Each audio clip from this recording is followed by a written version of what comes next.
Welcome back to the City Ramble. Adam and Ollie joining me, Amos, to discuss Manchester City's upcoming trip to Villa Park, which Ollie Kirsch hasn't been a happy hunting ground for City. I think that's 3 visits in a row where City haven't won. In 2022, they drew. Following season, lost 1-0. And last year, in the midst of that run. In fact, I think this was the end of that run, if we know what we're speaking about. City ended up losing 1-0 again. So it obviously it's been a struggle for City at Villa Park. We know it's a good place to go. Aston Villa on the day of recording have just been beaten by Go Ahead Eagles, one of the coolest names in football in the Europa League. So, not the heaviest of tests, but Thursday night football away from home in the pouring rain, minutes in the legs, etc., etc. Confidence levels then heading into this one. Obviously, City 9 games unbeaten, could make it 10. What are we thinking? I have a bit of historical bias here with fixtures against Villa because I know, as you said, at Villa Park recently, we haven't had too much joy. But if you look back at City's record, head-to-head record against Villa, stretching back all the way to 1990, it is exceptional. Like, absolutely exceptional. I mean, if you look at the record since 2002, I'm counting 7 losses against Villa in the last 23 years. That includes cup games. So, like, for most of my living memory of City, we have been beating Villa. And it isn't until actually, if you stretch back to the 80s, that we've really struggled against them. So I kind of weirdly automatically always look forward to a fixture against Villa, whether they're good, whether they're bad, whether we're good, whether we're bad. They're just a team that historically, for whatever reason, we've done well against. Um, Also, of course, they've not had the best time, to put it lightly, this season, and we look like our engines are really starting to rev up into second, third, and maybe even fourth gear. Haaland is back to being his utterly relentless self. I think there is every reason to look forward to the game, and very, very, very few reasons to be fearful. Yeah. Adam, Ollie says there that Villa haven't had the best of times this season, and sort of macro level, that is true. However, micro level, they were on a bit of a winning streak. Granted, they were playing Europa League football, so quality of opposition was obviously a little bit lower. They went to Spurs at the weekend, though. They got a result there. Again, granted, Spurs against Monaco in midweek looks an absolute car crash. So maybe we can't read too much into it. But confidence was certainly up until this game against Go Ahead Eagles. And yes, historically, City have found it easy to win there, especially in the Guardiola era. But I don't know. For me, it's weird. Even though City have a general positive record, I always just automatically put this down as tough place to go, and I kind of feel like even if Villa haven't been firing in all cylinders so far this season, I think this is the sort of game that maybe this new City team could find a little bit of a banana skin in, because it can be a little bit, hostile. It can, the crowd can get up. Villa have got some very fast transitional players. So I don't share that optimism just yet. I don't think. I mean, I am with Ali here to a point. I think probably for the first time since the start of last season, I'm going into most games now thinking, well, if City hit 85% of what they're capable of doing right now, then they should beat most teams in front of them. I think you're right about that. It can be a tough place to go if they get on top of you. If Villa are superior for the first 10, 15 minutes, then the Villa Park crowd can kind of swallow you a little bit. But I think that's where it comes down to. I think the first 15, 20 minutes are going to be really important, because I think that just the trajectory of these two sides this season, which, as Ollie pointed out, Villa haven't been off to very good of a start, whereas City look like they're just starting to purr a little bit. I think that you could probably pounce on that, and if you can come out firing and maybe get an early goal, I think I think it could turn into quite an easy fixture from the start. But if Villa come out and they look like they're purring a little bit and trying to build some momentum, and maybe they're superior for the first 10, 15 minutes, then I think you're looking at a different type of fixture than City have been in the past couple of weeks. So I think it's all about really getting a quick start, coming out of the gates really quick, and limiting the chance of that crowd getting on top of you, and Villa trying to find a foothold in the game, because I think they are kind of fragile at the moment, as we saw in the Europa League just a few hours ago at the time of recording. That once they can once somebody gets on top of them a little bit, they do buckle right now. So you, Adam, think that City's fragility is slowly but surely waning, as opposed to we saw last season where it felt like, even a dodgy throwing going against them or a misplaced pass could be the key to sort of full on collapse. Yeah, I think the simple fact that through most of this season they haven't really been they haven't been excellent. They've had 10, 15 minutes where they've been excellent, and they've been able to score goals at timely moments. But we've been saying on here for weeks now that they are winning games without having to put in 90-minute performances. And obviously we'd rather than, put in a 90-minute performance. But I think the simple fact that they are picking up results and looking, familiar in the way that they do it from what we've been used to seeing under Pep and in the past few seasons, that the fact that they're picking up results in those moments where they maybe don't look, exquisite, we know that there's another gear for them to go to, another level for them to get to, but also that, yeah, it doesn't feel quite as fragile. I think if they go 1-0 down, I think they probably still feel confident in saying, all right, we just keep keep doing what we were supposed to be doing coming into this game, and we'll find a solution. Whereas last year they go 1-0 down and it feels like it's going to be 2 or 3 within 10 minutes. I certainly don't have that feeling about this iteration of City right now. Ollie, you mentioned your sporadic appearances on this show, and it's interesting because I'd love to pick your brains. I think one of the quotes that sticks out from me, from your dear self, this season was after the Brighton game when you said something along the line. And this isn't me sort of trying to score points. Genuinely, I'm interested to see where you've gone from this. But you said something along the lines of you don't feel like the team is getting out of bed for Pep anymore.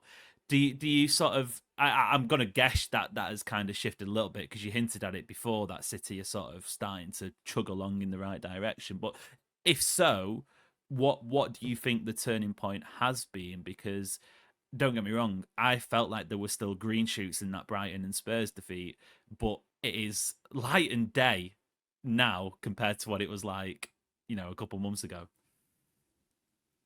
Yeah, it's you are right. That was one of the quotes. I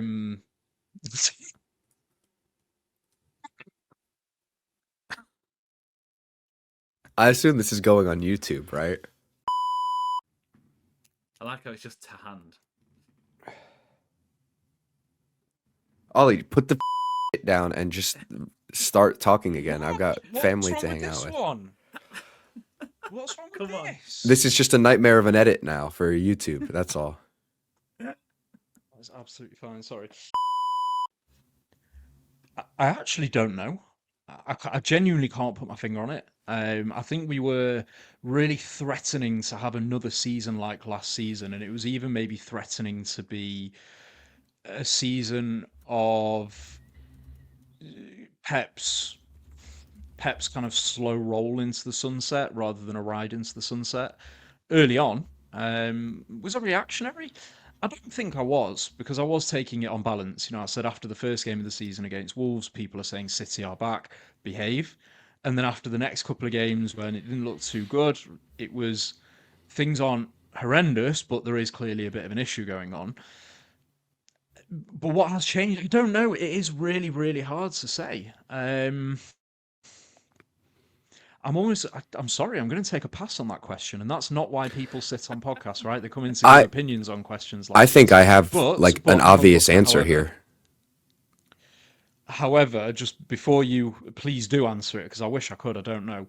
What I do want to say is momentum is huge. I think last season we were in almost reverse momentum, and it is incredibly hard to break that cycle. And this season early on, maybe it could have gone either way. We could have carried on that slow roll, frustration, not getting out of bed, or break out into the City that we've known and loved over the last few seasons that just look like they're relentless with the ability to step it up, step it up, step it up. I'm glad that really, really glad that momentum shifted that way, because momentum is huge. But why it swung that way, Booker, please, because I don't know. I mean, I think the biggest change that's obvious is just simple personnel. I mean, go and look at the teams that City have ran out in some of these last few games. I mean, a midfield a couple weeks ago against Brentford of Rodri, who obviously hasn't been fully himself this season, but Foden, who's looking back to his best in spells, Tijani Reinders, who, while he's not hitting the back of the net anymore, has been revolutionary for how City, play out of the back and the legs they have in midfield. Nico O'Reilly has all of a sudden become a like high level Premier League left back. We have the second season of Savinho, who's starting to find his feet. Erling Haaland is in the form of his life at the moment, and I think it's a simple personnel when you fast But don't you forward think City could? So you're saying, say for example, City played a lineup of, I don't know, Rico Lewis at right back, Diaz, Gvardiol in the middle, Ake, Kovacic, Bernardo, Foden, Savinho, Doku, Haaland. That it would go back to what it was like last season, because all those players were playing feet regularly last year. Not necessarily. I think there certainly is a mentality change. I think it's a self-fulfilling prophecy. I think when you get out of, if you dig yourself out of a hole once, and I think City have done that multiple times this season where they haven't been at their best and they still managed to blow a team away. The Derby performance, they blow United out of the water, but they weren't good in that game. They were bang average in that game, and I think it's really just a self-fulfilling prophecy. I mean, a big part of it is the personnel, as I've mentioned. The squad itself is just tenfold better than it was last season. I mean, how many times did Mateo Kovacic and Ilkay Gundogan get rolled out as a midfield two in important games? I mean, a midfield two of Kovacic and Gundogan versus Reinders and Rodri is absolute night and day, or even Rodri and Nico Gonzalez. So certainly the personnel, but I think it really is just like sort of a self-fulfilling prophecy that once you dig yourself out of a hole once or twice and you look at losing those two games to Spurs and Brighton going into that international break, and then they come back out from that international break and they have that week against United, Napoli, and Arsenal where they looked not like world beaters, but that they could come through different types of games and win different types of games in different ways, blowing United out of the water or beating a 10-men Napoli who were really resolute, and going to Arsenal and putting in that type of performance, under the cosh for most of the game. I think there's just simply has been a mentality switch. I think they've just completely purged last season from their minds. And when you combine that with the fresh faces and the fresh legs in the squad, I think there's just been a psychological reset. I just don't think there's anything really hanging over them from last season. Now, I think the true test will come if we get to January and there's always weeks like this in every season where you maybe lose 3 on the bounce, or you draw 2 and then Liverpool come from behind and beat you, or something like that. Then we really see like the mettle of this team and can they dig themselves out of that hole. But early on in this season, I think I haven't felt like there's a hangover from last season in any way, shape, or form. It feels like they've all just purged themselves of any memory of it. Yeah. Ollie, just sort of honing in on this match going on at the weekend, because I agree with the pair of you. It does feel like, be that personnel or mentality, there is something very much feeling different about the City team. However, we don't know at the time of recording. We are praying and manifesting and all of the sort of, to all of the powers that be, that Nico Gonzalez, at least Nico Gonzalez, is possibly too big of a ask to get Rodri back fully fit as well. But obviously Nico went off injured. My thoughts, even if I did have a little bit of trepidation heading into this game at Villa Park, my confidence level plummets if Nico G is out the team, because I mean, he's obviously been great and amazing, but just that position in general is so key to whatever City do. So if we do go back to some sort of cobbled together holding midfield, Kovacic, Bernardo, no slight on those players, but it is a natural downgrade, and that would be a worry in my eyes. I would welcome the chance to see what John Stones can do again in that position, because he was a couple of seasons incredibly reliable. Not even just reliable, he was brilliant when he was called upon at number 6 a couple of years ago. And with John Stones being fit, we should take full advantage of John Stones being fit. And if we need him to play in that number 6 position, given the cover that we do have at centre half, more than happy to see that. It's an absolute joy when John Stones flaunts just how good of a footballer he is by slotting in and just looking like the Yorkshire Rodri. So, I'm not too concerned. Um, if we can see John Stones there, I would be far more concerned if it is, as you said, a cobbled together Bernardo slash Kovacic pseudo double pivot. That scares me because I saw way too much of that last season. So let's chuck Johnny Stones in there. He's fit. Let's take advantage of that and let him show what he can still do. I'm sure he's an unbelievable footballer, and if we're in need in a position like that with somebody with his traits, get him in. I don't hate it, Adam. I tend to sometimes fall on the side of I would prefer natural. This is funny because earlier on this week we're having a conversation how too many people in modern football sort of shoehorn players into positions and blah blah.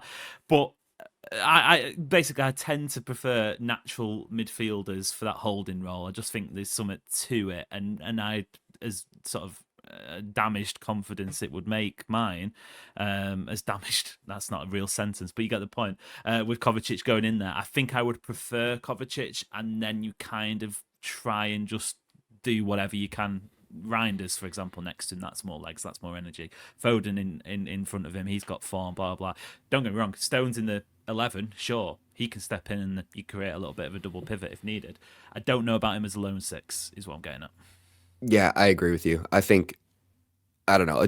It just feels tough relying on John Stones for this in 2025. And even if he is fit, I think you'd probably rather find some sort of solution that you can roll out every week if you needed to. I think my guess, my premonition going into this would be we probably see all of Kovacic, Reinders, and Bernardo Silva on the pitch. Whether that's Bernardo Silva out on the right wing and Foden tucking inside is fine, but I would imagine it's replacement by committee because I think in Nico Gonzalez, City have found somebody that can do that by himself, and no one's really ever going to touch Rodri levels, but get pretty close and not need to rely on others to pick up slack around him.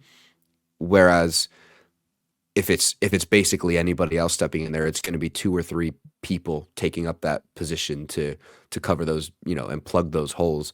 Whether that's Reinders and Kovacic together, or Reinders and Kovacic and maybe John Stones in the back four and stepping up into midfield, as you pointed out. Maybe this means more time for Rico Lewis, who maybe he steps in at right back and steps into midfield, and I don't know. I think there's a number of ways you could kind of find a solution here. I don't think one of them is John Stones. It wouldn't be shocking if it happened. I just think that there's other ways around it at the moment that Pep would probably prefer. But I think the upside of what we're all saying is that there are options. We are not short of options, and not only do we have a set of very good players and very capable players who are capable in a range of positions, but going back to the point we were talking about earlier, they are on a roll. They've got some momentum, and when City have momentum, we do find it easier to shoehorn players into different positions and rely on them doing well because everyone's vibing, right? When the engine's running well, it's running well, and that gives us the flexibility to be able to do things like that, like maybe Stones in the six, maybe Stones at centre half pushing up with Rico joining in from right back. It gives us all these options when these players are on song. The problem with having to do these makeshift positions is when things are bad and the chips are down, it makes it feel even more catastrophic. So we have options. Therefore, look, the week by week solution that you're talking about is Rodri slash Nico G. If they're both unavailable, we have to do something makeshift. But if the team's on song like it is, I'm fairly relaxed. I just still do dread that, say it quietly, Kovacic Bernardo double pivot. I'd like us to get a different solution in rather than kind of giving me those traumatic flashbacks to last season. But I'm quite happy that whatever Pep does decide to go with, it will not look messy. It will work. Obviously, not to the same standard as a fit Rodri, but it will work. And again, I still have faith that we'll be fine. And reiterate what I said right at the top of the show. I don't think there's much reason to fear this weekend, and I hope I'm not wrong, and I'm not going to have egg on my face on Monday morning. But there you go. This could be an entirely useless segment if Nico Gonzalez is fine, and fingers crossed he is. Ollie, obviously we're coming towards the end of the show, so we'll do this quickly. Are you happy with the wingers at the moment? Obviously, Savinho got a couple. Well, he got one goal contribution in midweek, but I'm classing that pass for the assist as a goal contribution because it was so delicious. Obviously, Doku before the international break was on fire. Not seeing much of Oscar Bob so far this season in terms of the output. Ryan Shirky's just coming back in. That for me, I think in the next couple of games is an area I'll be looking at going. The fixtures are stepping up in terms of the quality of opposition. I think, yes, Haaland's obviously on absolute a tear form of his life, but we need a couple more goals from those positions, I think. Yeah, we do need a couple more goals, but then again, I don't know, do we? When Haaland's on this kind of form, it's not like Maybe a not, situation maybe not. we were in just before Haaland came in when we did need a lot of goals and we needed goals from all of those players. Over the years, we've needed a lot of contributions from wingers, from Sane to Sterling to Mahrez. We needed that over the years, but when Haaland is on form like this, as long as the wingers are doing their thing and they're doing everything but scoring, that means Haaland is going to score goals. Am I happy with the options? Yeah, I think it would be crazy not to be. If you just take that lineup and include Cherky, because we've not got an injury crisis on the wing at the moment, so just include Cherky here and list them off. Oscar Bob, Savio. We've got Nico O'Reilly pushing up when he chooses to do so and contributing up there. We've got Doku, who's made a marked improvement this season. I'm not going to say he's good yet. I'm stopping short of anything like that, but he's been having a great season so far. Hopefully it'll continue. Omar Marmoush, of course, can be very effective off the wing. I'm still not convinced that that's the best place for him. I think I prefer him playing with or just off Haaland. And Cherky, Foden, if we ever need to, although I don't want to see him ever on the wing again. I love him through the middle. But we have options. We have a lot of players, all of which are generally on pretty good form, all available for selection out wide, with players like O'Reilly pushing up behind them, overlapping them, underlapping them, and all feeding Haaland, who is on goal-scoring form. I'm not too concerned from the wingers. If Haaland's form does drop off, yes, I'm going to start bashing them, saying you guys have got to contribute. But for the moment, I'm happy to see them doing what they do and supplying Haaland with what's going to look like, at the moment, another record-breaking season for him. Yeah, I mean, I'm very much of the opinion as well. I find in the debate and the discourse quite tedious about how City is so over reliant on Erling Haaland because they signed him to do this exact job and he's doing this exact job and you It's just didn't irrelevant. complain, Yeah, It's just exactly. irrelevant. Striker scores goals. Hot take, that is good. Cool. That'll do for today. On to Villa. Hopefully, smiles on our faces when we back in the chair on Monday. Hopefully, celebrating another win. At the very least, another game unbeaten. Ollie Kirsch, thank you. Thank you. Adam, thank you. Thank you. Listeners, thank you very much. Until next time, which will now be next week, we will see you later.